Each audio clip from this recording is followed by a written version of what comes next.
Hey there, thanks for tuning into DuckBricks. I'm Chris and welcome to a brand new episode of Ninjago Retold, the show where I tell the entire story of LEGO Ninjago in chronological order from the beginning to the end, aka the pilots to crystallized. So far in this recap series, we have summed up every single Ninjago episode all the way from the prologue up to episode 5, Tournament of Elements. And now this time we'll be taking a look at episode 6, Possession, featuring the ghostly Master of Wind Morrow and a lot more expansions to Ninjago's lore in the form of the 16 realms. Possession was one of the most interesting seasons and is easily one of the fan favorite seasons out there. A lot of people are massive fans of the way that this particular season turns out, and for good reason, because this is, in my opinion, one of the best Ninjago seasons we ever got. And so, without further ado, let's jump up, kick back, whip around, and spin, and roll the intro.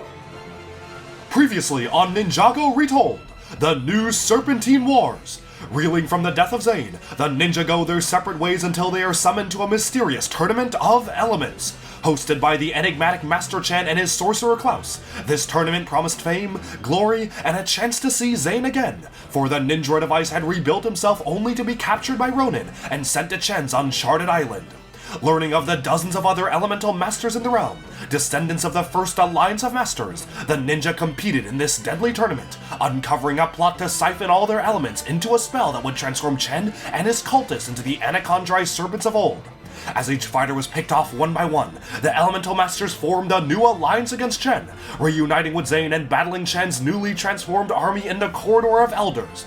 But after a heroic sacrifice where Master Garmadon gave his life to resurrect the ancient Anachondrite generals to fight with them, Chen and his cult were defeated, peace was restored, but someone, or something, slipped through the portal to the Cursed Realm, eyes affixed on the legendary Green Ninja. This is Ninjago Retold. You're a long way from finding a ninja in these parts, old man. Lloyd is the Green Ninja. Ultimate Spinjitzu master! Support me, friends, for one last time. The new Serpentine War has just begun. My master has arrived. Guess it's true. The greatest love stories do always end in tragedy. Maybe I'm departed. Control time! Control everything! I have no son. I cannot fight you, but I can resist you. Endings will always come. All we can do is fight to make them good ones. Revenge! Protect those who cannot protect themselves. You were programmed by the game to lose, but you don't have to. I want you to promise me that you will always stand up to those who are cruel. We are the keepers of the amulet. I am. I am the sea. We are one. There will be peace in the dark.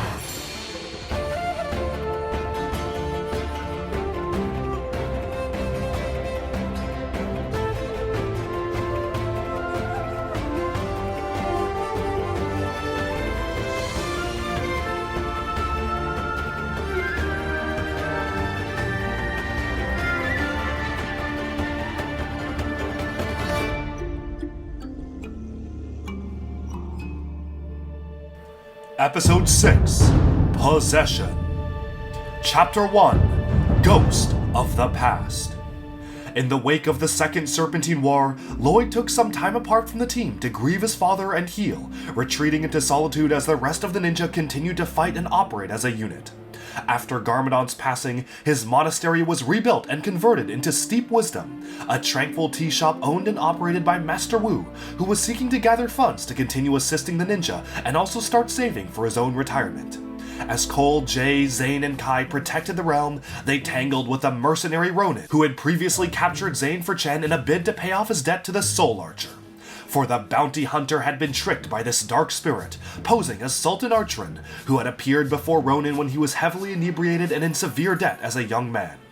Working to constantly pay off the debt on his soul, Ronin was assisted by his wife and daughter, who disapproved of his work, but understood the consequences of this grave debt to the ghostly soul archer, and how Ronin's soul was bound to the preeminent.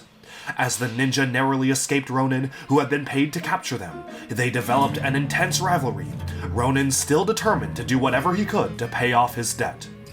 Retreating to his pawn shop in the City of Styx to operate as a day job, Ronin looted Chen's Hall of Fame for artifacts originating from across the realm, even venturing to the mysterious Library of Domu to steal the Scroll of Airjitzu, ancient manuscript which had been written by Master Yang years ago in an attempt to siphon Edo energy and power, an attempt which had gone horribly wrong for him and his pupils.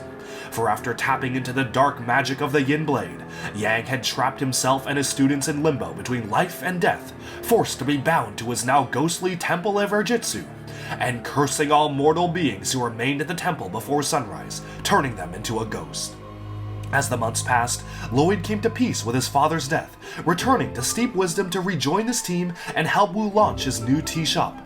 But as the ninja relaxed and no major threat to Ninjago was on the horizon, they were unaware that their actions in the Corridor of Elders to resurrect the cursed Anachondri generals had allowed Morrow, Master of Wind, to slip through the Celestial Divide and make his way to Ninjago, hunting Wu and the Green Ninja with a vengeance. For years ago, Wu had adopted the orphan Morrow as one of his most promising pupils, telling the boy that if he trained hard and did his best, it was likely that he may become the Green Ninja.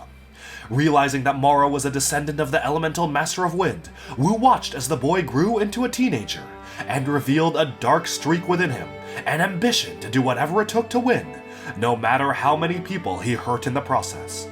Groomed to become the ultimate savior, Morrow expected to be the Green Ninja, until the golden weapons of creation did not react to his presence, and his entire life of training was revealed to be for naught. Furious, Morrow dedicated his life in search of a higher power, the Realm Crystal, which was said to be hidden in the tomb of the first Spinjitzu master, which would allow him to travel to other worlds, cross the divide to one of the 16 interconnected realms, and become more powerful than ever before.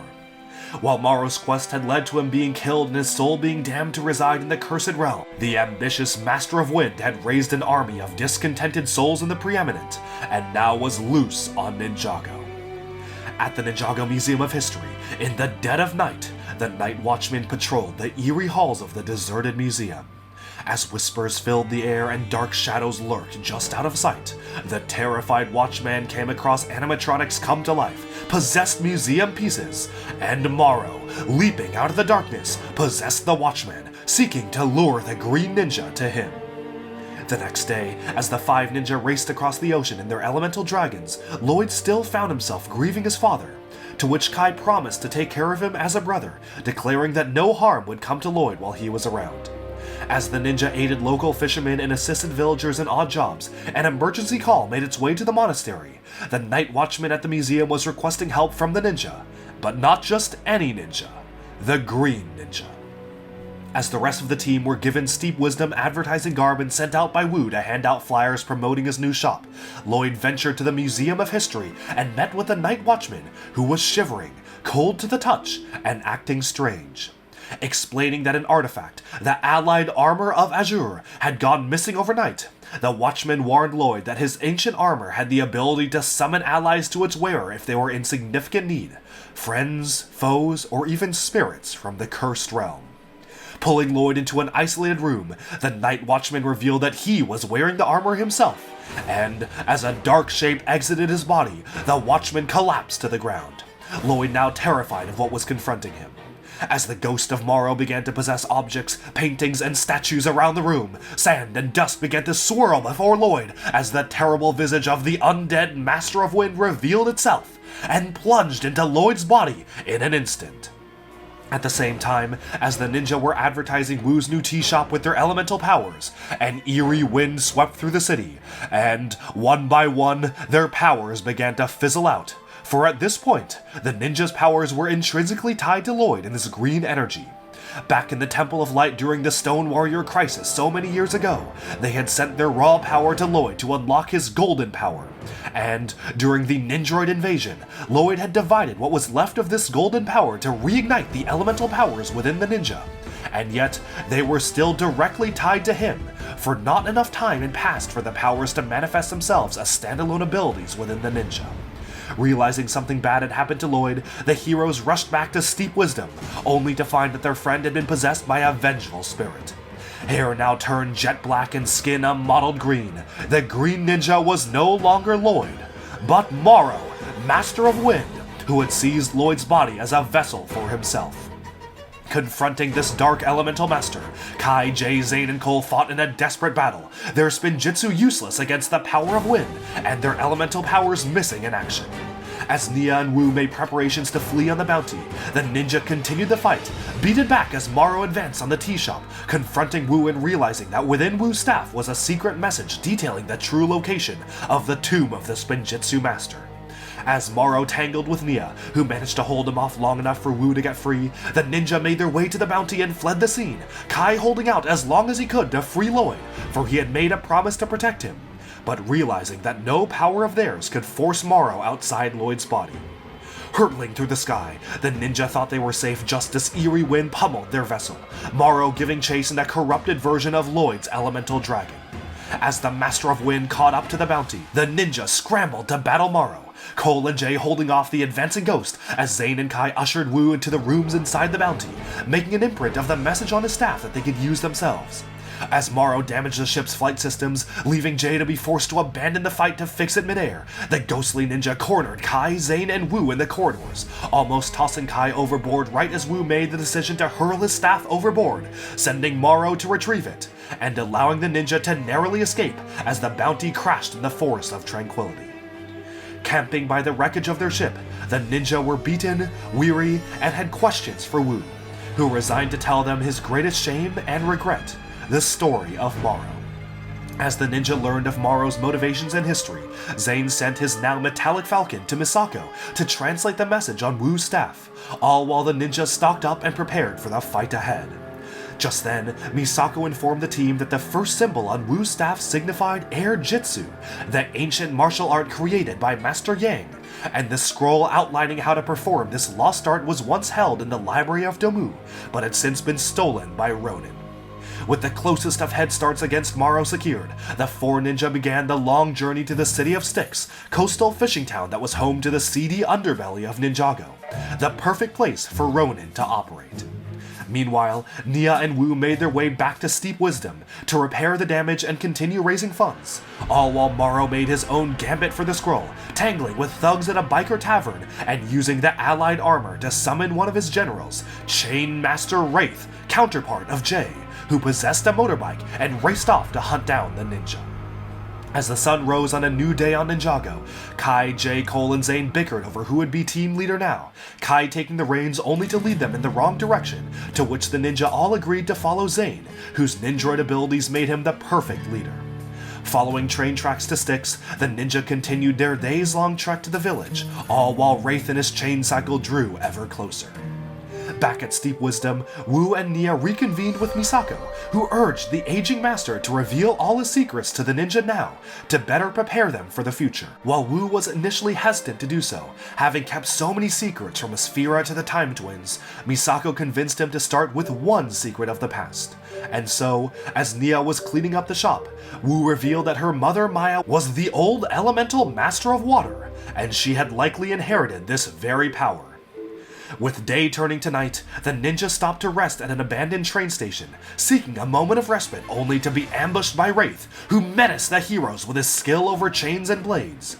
As the ghost threatened to destroy them all, and no hope arose of defeating him was in sight, the ninja realized that nothing could harm ghosts, not their weapons, not physical objects, a train passing straight through him, until an old water tower fell on Wraith, and as the flood cascaded over the ghost, he exploded into a puddle of ectoplasm, and the ninja had discovered a crucial weakness of the ghostly legions: water. Chapter 2: Might of Airjitzu. Welcome to the coastal city of Styx. Ramshackle huts erected around the marshy outskirts of Ninjago Island form this isolated community of fishermen, sailors, and criminals, people seeking to lay low from the law. As Kai, Jay, Cole, and Zane arrived at the city, Kai found himself anxious to be surrounded by so much water, as he personally never learned how to swim well and didn't have his elemental dragon to save him.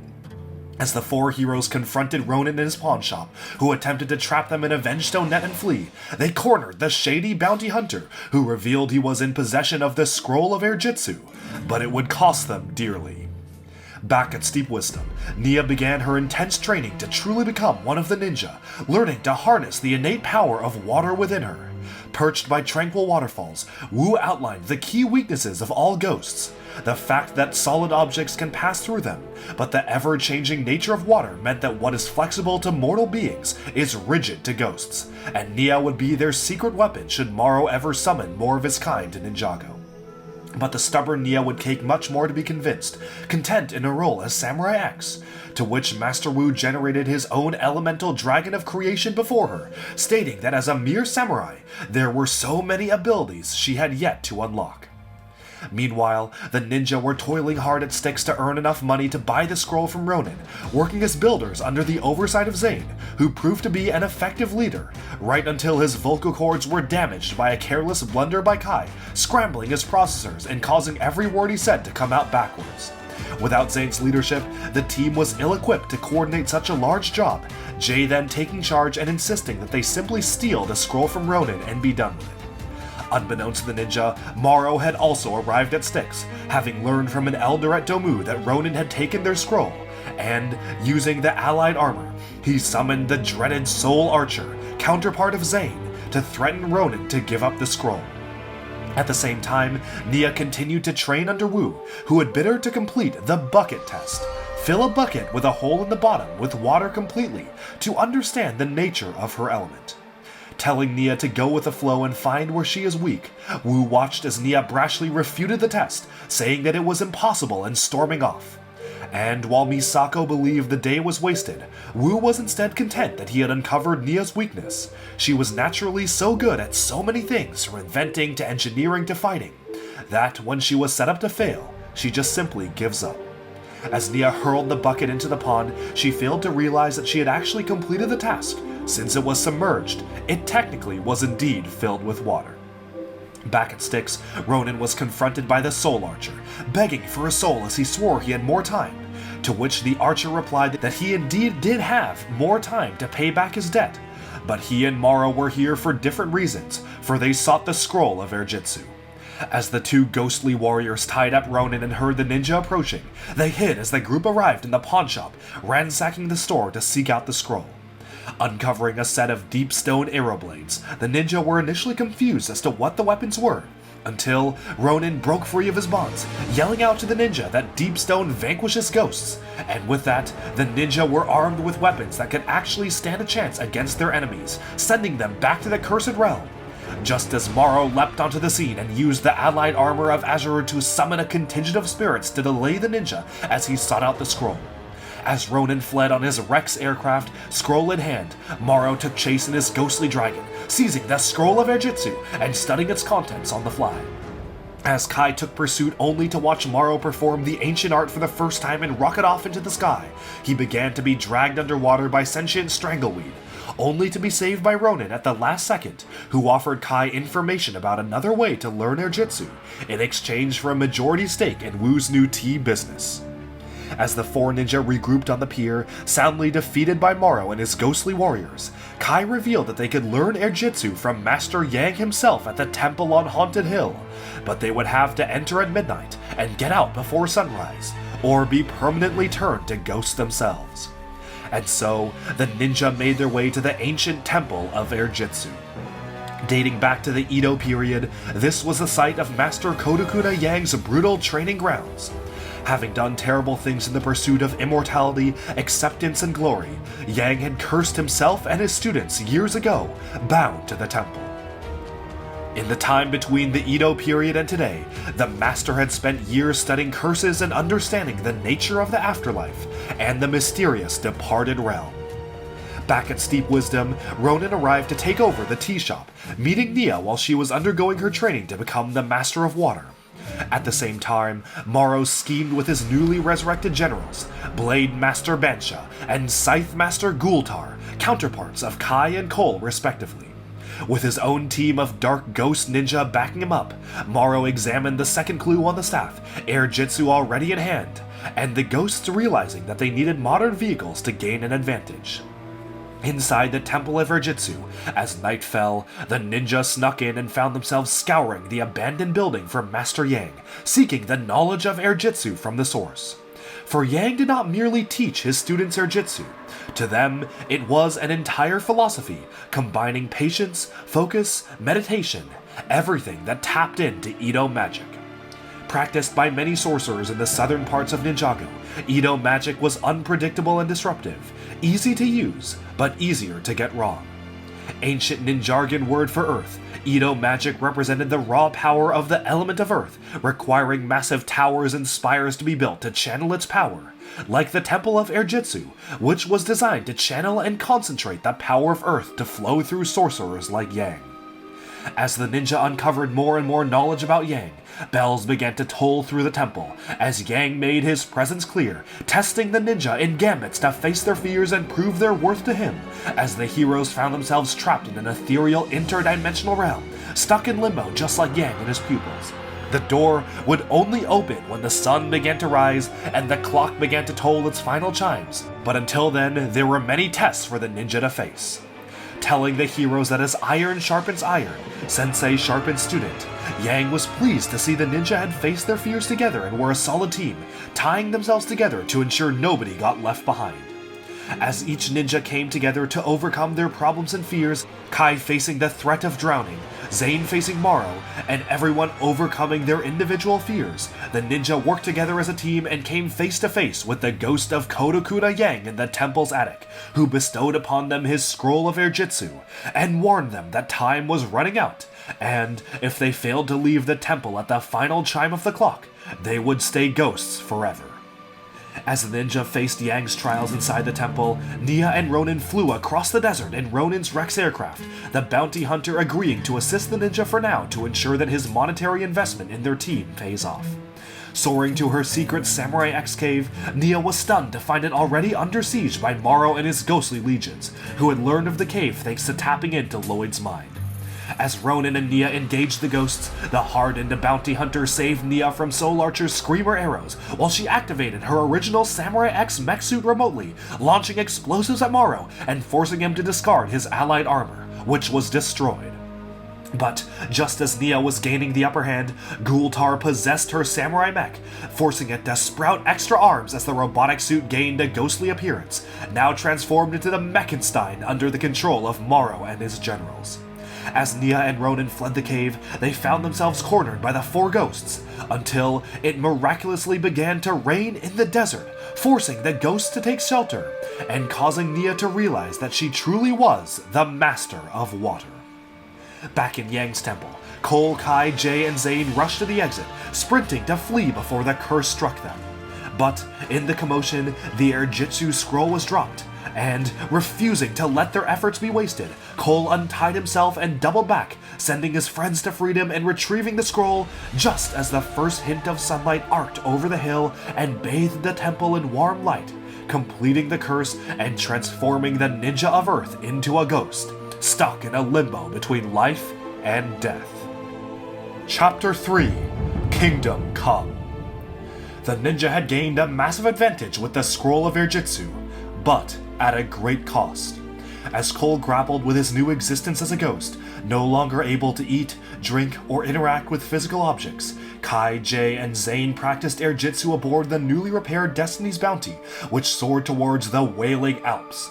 Having translated the next symbol on Wu's staff, Misako explained that it represented the Sword of Sanctuary, relic that allowed its user to see their opponent's next move in the reflection of the blade, allowing them to predict their opponent's attacks.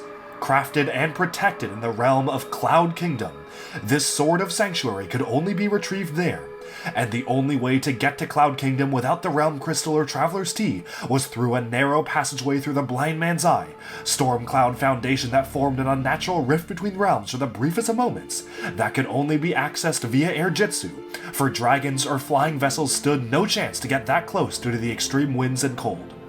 And so, The three mortal ninja geared up in new deepstone armored suits to prevent possession, prepping to deploy down the mountain and climb the mysterious Wailing Alps to make their way to the peak, Morrow and his own ghostly mech and companions already scaling the mountain with a massive head start. But inside the bounty, Cole was lamenting his new form, unsure if he should even go on the mission as he was unable to control his new form, could not yet do Airjitzu, and could barely even grasp physical objects, having to concentrate incredibly hard to affect the mortal plane. But after some encouraging words from Nia, who had accepted her future role as Master of Water and donned a new ninja suit, Cole was resolved to join his friends and launched with them down to the mountain in mechs new and old. As the ninja faced challenges and were pummeled by the mighty wind gusts of the Wailing Alps, they came across the tracks of the possessed samurai mech, realizing that Morrow was far ahead of them, and they desperately had to make up for lost time. As Morrow struggled, Lloyd's internal spirit rebelling against him, Bansha urged her master to ditch Lloyd's body and have them fly up as ghosts, to which Morrow replied that gaining the Sword of Sanctuary would be useless without being a master of Spinjitzu, the final step needed to claim the Realm Crystal in the Spinjitzu Master's tomb. And so, to delay the ninja, Bansha triggered a mighty avalanche, wrecking most of the ninja mechs and seemingly sending them to their doom, just as Cole managed to possess a mound of snow, forming a massive body, saving his friends, and realizing some of the many benefits of being a ghost in the process. Possessing Zane's mech and taking over its controls as a body of his own, Cole sprinted upwards, using his skills as a climber from his months of training before becoming a ninja to innately launch them from cliff to cliff, gaining ground on Morrow and making their way to the mysterious hanging temples on the side of the Wailing Alps. As the Titan mech battled with the possessed samurai mech, Morrow seized control of the wind and stopped the gusts from battering both mechs, helping Gultar gain an advantage but allowing the ninja to recover atop the temples as well. And as the two factions raced to the Blind Man's Eye with meager minutes left, Gultar was sent plummeting off the side of the mountain thanks to some quick thinking by Zane, as Morrow, Bansha, and Soul Archer continued upwards, desperately struggling to beat the ninja to the eye. Only for the four ninja to soar upwards, Cole overcoming his fears by realizing that he was infinitely harder to kill as a ghost than as a human, and performing Airjitzu correctly for the first time as they hurtled through the rift and left Morrow and his generals behind. Traveling to this parallel realm, the ninja awoke in a dreamlike world in the skies. As the light and warmth of a far-off kingdom shone in the distance, the ninja found themselves standing firm on the very clouds, and headed off to uncover the secrets of this brave new world. Making their way to the gates of this cloud kingdom, the ninja were greeted by Fenwick, who introduced himself as custodian and scholar of the city in the skies. But what the ninja did not know was that Fenwick was actually the ruler of all of Cloud Kingdom. Once, Fenwick had a brother, Quanish, who ruled the kingdom equally with him and believed that people should have free will to forge their own paths in life. Fenwick, on the other hand, was firm in his stance that mortals are weak-minded and weak-willed, needing to be governed by a master plan or else the world would descend into anarchy and chaos. Fracturing his brother's mind and wiping all memories of Cloud Kingdom from him, Fenwick sent Quanish hurtling down to Ninjago years ago, who now wandered the realm lost and broken, rambling about prophecies and the future. As they entered this mysterious realm, the ninja learned of the history and purpose of the Cloud Kingdom, for the writers there wrote the very destinies of all other realms, crafting the prophecies of the Green Ninja and those written on the walls of the Temple of Light. Since the monks of Cloud Kingdom could not choose sides, they couldn't aid the ninja in their fight against Morrow. But as Fenwick pulled the ninja aside, he stated that Morrow defied destiny by escaping the Cursed Realm, and everything that had happened since was outside of their control. Back atop the Wailing Alps, Morrow, Bansha, and Soul Archer watched as the Blind Man's Eye passed on, their one chance to enter the kingdom seemingly passed, until Bansha revealed that she was telepathically in contact with an agent inside Cloud Kingdom, who could change destiny and open a back door to the realm so the ghosts could slip in, under threat of death. For Bansha and Morrow were in contact with Master Rider Fenwick himself, and, after threatening to unleash their own master, the Preeminent, on his realm, Fenwick had agreed to change destiny to suit his needs. And as the devious ghost slipped into Cloud Kingdom, the ninja were none the wiser, Fenwick taking them on a tour via a floating skiff to explain the true power of the Realm Crystal and outline some of the many realms in existence, from the Underworld to the Realm of Madness to Chima and the Neverrealm. So many parallel universes existed alongside Ninjago, and should Morrow possess the Realm Crystal, they could all fall to darkness and the wrath of Morrow's master, the Preeminent. For this Preeminent was the physical embodiment of the Cursed Realm, and with the crystal, Morrow could free this Queen of the Cursed, so she could envelop Ninjago and next all other realms. Following this tour, Fenwick announced that the Master Rider was waiting to see them, ushering them to an antechamber without revealing that he himself was the Master Rider, but raising the suspicions of young monk Nobu in the process, who tailed his master and sought to aid the ninja. And as the heroes found themselves locked in an eerie room filled with ripped-up, discarded toys and games, they were soon menaced by the monstrous beast Nimbus, chained pet of the monks of Cloud Kingdom who terrorized the heroes in a bestial display. As Cole phased through the side of the building and possessed the lock on the door to free his friends, the ninja were stopped by Nobu, who told them of Fenwick's betrayal and showed them the way to the Sword of Sanctuary. But the heroes were too late, for Morrow and his ghost had already seized the sword, and with the ability to predict the ninja's moves, Morrow was now more powerful and determined than ever. As the ghost commanded a possessed skiff and the ninja followed suit, they were temporarily stopped by Nimbus, who had been set free by Fenwick to stop the ninja, until Nobu rushed in to rewrite destiny, seizing Nimbus's scroll and causing the monster to direct its attention to Fenwick, who fled from the beast. As Fenwick fled, the beast's claws slashed his face, ripping his skin clean from the bone in a gruesome display as the Master Rider raced through the palace, blood dripping from his now exposed face as he grabbed as many scrolls of individuals of Ninjago as he could, while the feral beast pursued him. As he managed to snatch Nimbus's scroll from Nobu, Fenwick managed to stop the beast in its tracks, but not before both of them plummeted through the blind man's eye, crashing onto the Wailing Alps of Ninjago and forever exiled from their home territory of Cloud Kingdom. With vengeance against the ninja in his heart, Fenwick was now one of the most powerful forces in Ninjago, having gained enough scrolls to influence the hearts and minds of many in the realm. But this tale is for another time, and as he was exiled from Cloud Kingdom, the ninja themselves found themselves hurtling away from the realm, pursuing Morrow's ghost skiff as they crossed the ethereal divide and crashed back onto the surface of Ninjago. Racing down the side of the mountain, the ninja rallied with the Destiny's Bounty soaring overhead, Kai once again encouraging Lloyd to break free of Morrow's possession, his friend managing to surface for the briefest of moments to give Kai the Sword of Sanctuary, until Morrow regained control too late, for Kai and the others had already rocketed off in the Bounty, and they now had the first two steps to beating Morrow to the tomb of the first Spinjitzu Master. Chapter 4: Tombs of the Master. With both their Jitsu unlocked and the Sword of Sanctuary in their possession, the ninja had a brief moment of respite before their trials continued. As Nia struggled to reverse the flow of water, Ronin stopped by to give her some advice. Don't try too hard and just let the water flow through you. Prepping steep wisdom with canals and water traps in case of ghost attacks, the ninja soon learned from Misako of their final trial, to seek out the hiding place of the tomb of the Spinjitzu Master, and perform a series of tests to prove themselves worthy of the Realm Crystal before Morrow could. Realizing that the hidden location would be reflected in the Sword of Sanctuary's blade when plunged into the Scroll of Airjitzu, the ninja rushed to retrieve it and combine the two. Just as Ronin received a telepathic message from Bansha telling him that it was finally time to pay off his debt, steal the sword, and his soul would be free. Conflicted about betraying his new allies, but realizing that this was his one shot to abandon his bounty hunting life forever, Ronin was resolved to seize the sword for himself, until he was stopped by Nia, who had realized something was suspicious and went to guard the sword herself. Peering into the blade's reflection, Nia was thrown off by seeing that Ronin was about to kiss her, and taking advantage of this distraction, Ronin lunged at the sword instead, claiming the weapon and defeating Wu and Misako. As the Ronin Rex took off and soared away, Wu generated his mighty elemental dragon, pursuing the vehicle while the ninja had to disarm the ghost traps to prevent them from inadvertently hurting Cole. But it was all a diversion, for Ronin had instead secretly sailed down the river to escape, and after exchanging some final words with Nia and speaking of their unique relationship, Ronin managed to get away, Nia failing to successfully reverse the river's currents. Arriving in Styx and delivering the blade to the ghosts, Ronin stated that his debt was paid, until Morrow refused, saying there was one more thing he had to do: trick the ninja to follow a false lead and seal themselves away in a false grave forever.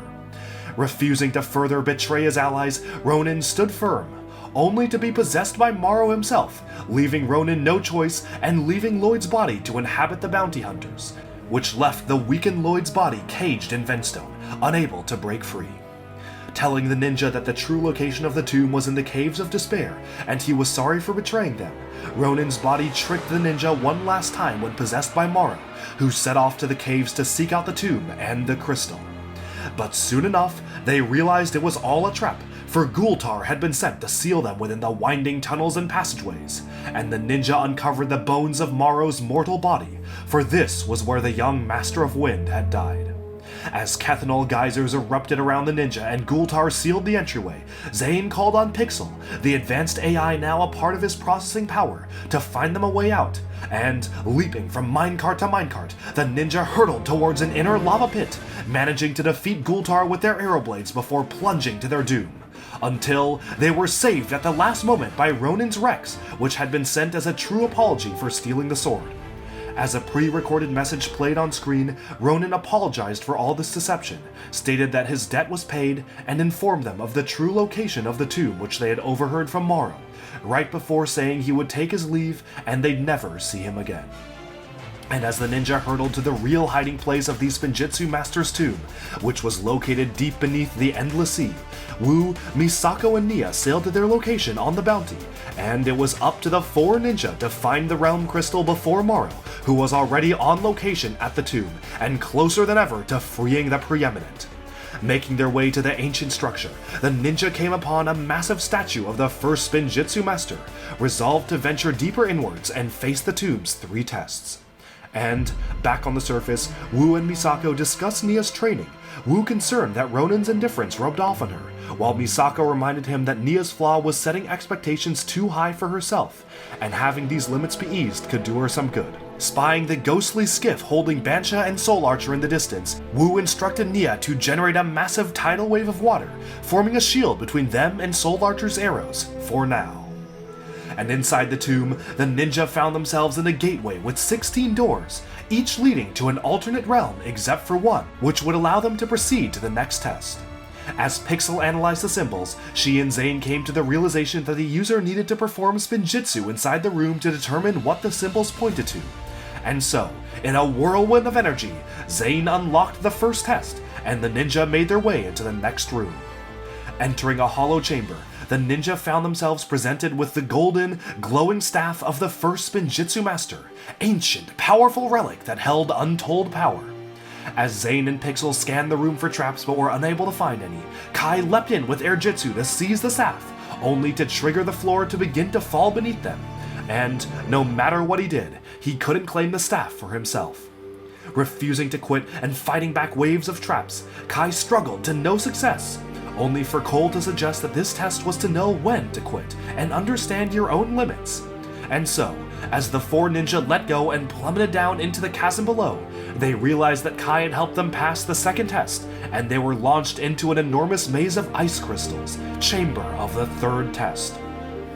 Entering this massive chamber, the 4 ninja were faced with something extraordinary, for reflected in the ice were future mirrors of themselves, the very crystals in the cave showing what is, what was, and what could be. Realizing that they were wearing the robes of masters, Kai and Zane were stunned to see how they would age over time, and Jay was even more interested to see how he would eventually end up with Nia, but somehow gain an eye patch at some point in his life.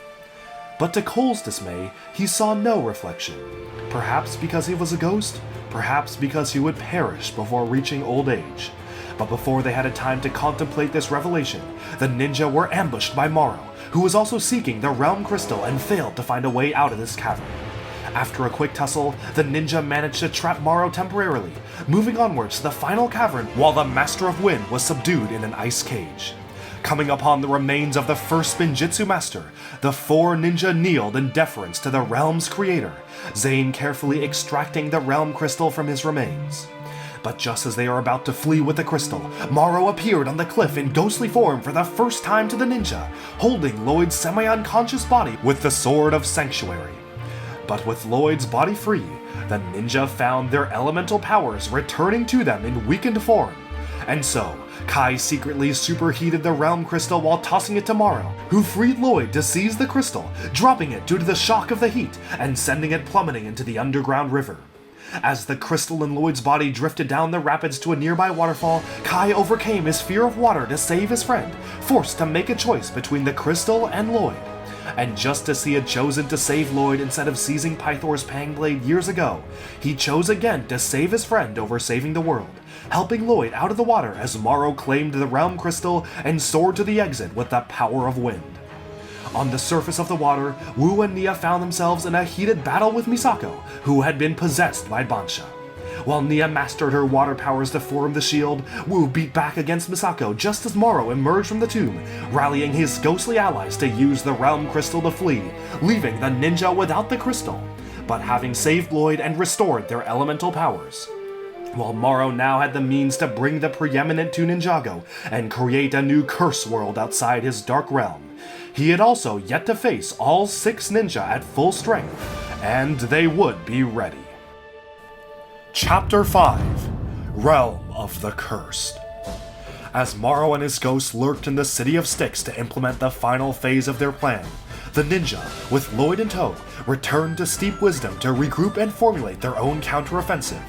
And in Ninjago City, New Year's celebrations erupted as Ronin found himself eating in solitude in a Chen's Noodle House location, encountering Skylar, Master of Amber, who spoke of the importance of having friends and talked about their time with the ninja. At Steep Wisdom, the ninja were shocked to see Wu had completely sold his business and closed down the store in order to fund a series of new vehicles emblazoned with Deepstone to fight back against Morrow's legions. As Cyrus Borg arrived, he introduced mechs, cars, and bikes for the ninja, all coated with the mysterious stone that sends ghosts back to the cursed realm. Planning to use Nia as their ultimate secret weapon, for Morrow knew of all their abilities and powers save for her, the ninja set off for the City of Styx, which had been transformed into a ghostly city overtaken by Morrow's legions. Having ripped open a portal to the cursed realm but requiring more time for the portal to grow to such a size that the preeminent could come through, Morrow unleashed the warriors of the cursed realm upon the City of Styx as they consumed massive amounts of food and terrorized the people of the coastal city. In a matter of hours, the city fell under ghostly control, checkpoints established to search anyone entering the city. As Wu and Misako drove a noodle truck to the entrance of the city, they were stopped by Bansha, who established a telepathic link with Morrow, Wu begging his former student to resolve their problems and end this occupation without conflict, with Morrow telling his former master that it was too late, and things had already been set in motion. At the same time, the ninja charged in on their new vehicles, distracting the ghosts and buying time for Nia, disguised in Lloyd's green ninja outfit, to make her way to Morrow himself. As Morrow approached the green-suited figure, preparing to gloat in front of Lloyd, Nia revealed herself, dissolving Morrow's guards but missing the Master of Wind, who engaged her in a quick but furious battle and managed to repel her attacks. Just as Nia was about to be defeated, Lloyd made his true appearance to Morrow. Dressed in casual clothes, the Green Ninja declared his intentions to seize the Realm Crystal and close the portal, forcing Morrow to leave Nia and pursue his opponent. Crumbling the temple he was standing on and using the power of wind to levitate the rubble into the air, Morrow used a mixture of wind, airjitzu, and martial arts prowess to leap towards Lloyd, who journeyed ever closer to the crystal. As Lloyd and Morrow tangled in midair and the crystal became harder and harder to reach, Lloyd was about to be struck down by his opponent when Ronin soared in with his Rex out of nowhere, bombarding the debris with a shower of coins and wealth he had accrued over the years in a final selfless act, temporarily dispatching Morrow and buying time for Lloyd to enter the inner room where the portal to the cursed realm had been opened. Just as he was about to shatter the Realm Crystal and end the threat of Morrow once and for all, the Master of Wind appeared on the scene, begging Lloyd not to destroy the crystal, for it was the only way he could ever see his father Garmadon again. Rendered speechless, Lloyd hesitated for the briefest of moments, until gathering his resolve to stand up to Morrow, stating that his father would have wanted him to destroy the crystal and save the realm, and Morrow's last-ditch pleas would not save him. But as the Green Ninja prepared to shatter the crystal once and for all, tentacles writhed and slithered forth from the mysterious portal in the ceiling above them. Seizing Lloyd and snatching the realm crystal, these tentacles began to slowly pull Lloyd into the cursed realm, for the portal had become large enough to allow the Queen of the Cursed, physical embodiment of the cursed realm, the Preeminent, to be unleashed upon Ninjago. As Lloyd was pulled into the cursed realm, Jay, Cole, Kai, Zane, and Nia were left to gather around the remains of Ronin's shop as more and more tentacles began to emerge from the rubble. Directing evacuation efforts aboard Chen's ferry, Wu, Misako, and Ronin worked to save the people of Styx as the monstrous behemoth of the Preeminent fully emerged to wreak havoc upon Ninjago. As Morrow taunted his former master, declaring that with Lloyd gone, he was the Green Ninja, Wu was forced to divert his attention to Misako, who had been seized by the massive writhing tentacle, while Ronin beat back waves of ghosts and the encroaching celestial being's tentacled limbs. As the ninja battled the Preeminent, they found that every ghost they banished with deep stone or water simply re-emerged from the mouth of the Preeminent, facing off against all their counterparts, Wraith, Soul Archer, Bansha, and Gultar, as the ghost ninja generals emerged from the maw of the Preeminent. As the ninja lost their vehicles one by one, the heroes were fighting a losing battle compared to the overwhelming might of the Queen of the Curse, and, deep inside the Preeminent itself, Lloyd awoke with a start. Rushing past Chen and Klaus, who were also imprisoned inside the Preeminent, Lloyd made his way to an inner chamber where he was reunited with his father, Sensei Garmadon, who was bound by chains by Morrow and his legion. As Garmadon reunited with his son and explained the true nature of the Preeminent and how it had to be destroyed, Lloyd initially hesitated, refusing to doom his father, until Garmadon explained that there comes a time when every boy must become a man, and what sort of man is up for him to decide. Back in Styx, the ninja fought desperately against the Preeminent and the ghostly army as more and more foul creatures poured forth from the Preeminent's maw, ghostly wyverns and dragons swooping down to assault the heroes from above, as the ninja soon realized that their only hope was to flee with the rest of the people of Styx. As Ronin battled Morrow with the Sword of Sanctuary, which he had managed to seize from the ghostly commotion, out of nowhere, Lloyd arrived to confront the false Green Ninja. Now wearing his father's robes in acceptance of his teachings, Lloyd held off Morrow while ordering the ninja to sink the city of Styx into the Endless Sea, which would kill the Preeminent and all its inhabitants. As the two ninja engaged in a final battle, Kai, Zane, Nia, Jay, and Cole worked to destroy the stilts, dropping the Preeminent closer and closer to the ocean. As Morrow ordered his army to do everything they could to protect their queen, he used the Realm Crystal to suck himself and Lloyd into parallel realms, hoping to strand the Green Ninja for good. Back in Styx, Ghost began to attach wooden planks, demolish tomes, and rubble to the tentacles of the Preeminent, saving it from making contact with the ocean and allowing it to lumber towards the ninja's ferry slowly but surely. As the 5 remaining ninja kept fighting to stop the massive beast, it slowly began to walk towards the ferry, which was not going fast enough to evade the colossal creature.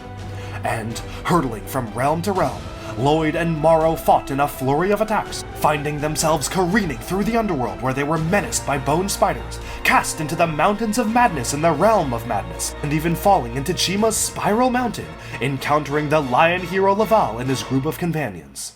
And, as Lloyd and Morrow hurtled through Cloud Kingdom, Nobu solemnly stated that they would no longer interfere with the destiny of Ninjago, fulfilling Quanish the Elder's old wishes and forever refuting the rule of Fenwick. Back in Ninjago, the ninja soon realized that no matter how many ghosts they vanquished, the Preeminent's legions were practically unstoppable, constantly spawning back in her body and exiting through the gaping maw. As they raced back to the ship to protect the civilians, Ronin announced they were running out of fuel and had nowhere to go, but they could get to the Hollow's Trench, underwater canyon that could potentially trap the Preeminent for good. And so, the ferry raced to the trench, Preeminent in pursuit as it smashed its rudder to smithereens. As a rift opened in the sky above the Preeminent, and Morrow emerged victorious, he announced that he had stranded Lloyd in a parallel realm to never return, and Morrow and his legions had won.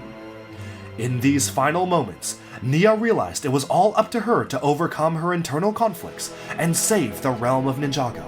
Thinking back to the many times throughout her life when she had naturally excelled, but also remembering her failures and how easily she had given up when things got hard, Nia realized that for the first time in her life, her fear of failure would not hold her back.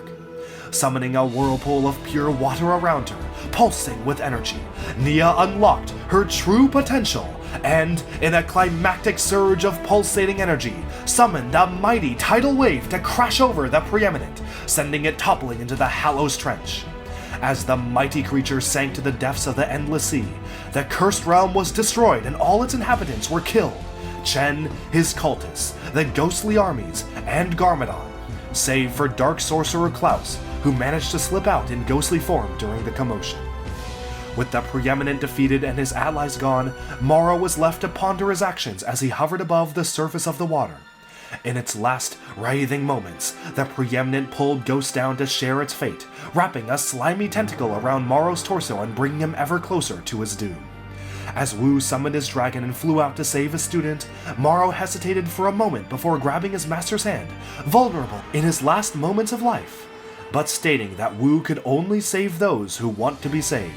And as he handed Wu the realm crystal to save Lloyd, Morrow faded into the depths of the ocean, soul finally at peace. As the sun rose on the Endless Sea, Wu returned to the boat and used the realm crystal to save Lloyd, returning him to Ninjago, who reminisced over their experiences and was finally at peace with his father's death. Sailing into the sunrise, the ninja were united as a team once more, and Ninjago was finally at peace. But unaware to the ninja, Nia's destruction of the cursed realm had set off a chain of catastrophic events that threatened the very fabric of the universe. All 16 interconnected realms have a sister realm, so if one realm is destroyed, one more would fall as well. And in the ethereal floating cities of Jinjago, realm of the wish-granting Jin, the ground began to shake, King Kanjikan realizing that the cursed realm had fallen, and their entire world and everything they knew was about to be destroyed. And with that, thus ends Episode 6 of Ninjago Retold, Possession. Stay tuned in 2 weeks for Episode 7, Skybound. Alright, and with that, we have summed up this latest episode of Ninjago Retold. Thank you all so much for watching this series, and I really do appreciate the support of this very long and time-consuming effort. Of course, let me know down in the comments below if you have any questions about the timeline or concerns. I definitely want to be able to answer as many questions as possible, so I will be checking the comments in case anyone is confused. Now, I also want to know, what do you think of the particular topics covered in this video? Did you like the season or the special that it covered? What do you think of the storyline and media? And what are your favorite parts of what we just covered? With that, we've summed up this massive video, and thank you all so much for tuning in. Again, be sure to stay tuned every 2 weeks for a brand new Ninjago Retold video coming very, very soon. Thanks so much, and bye for now.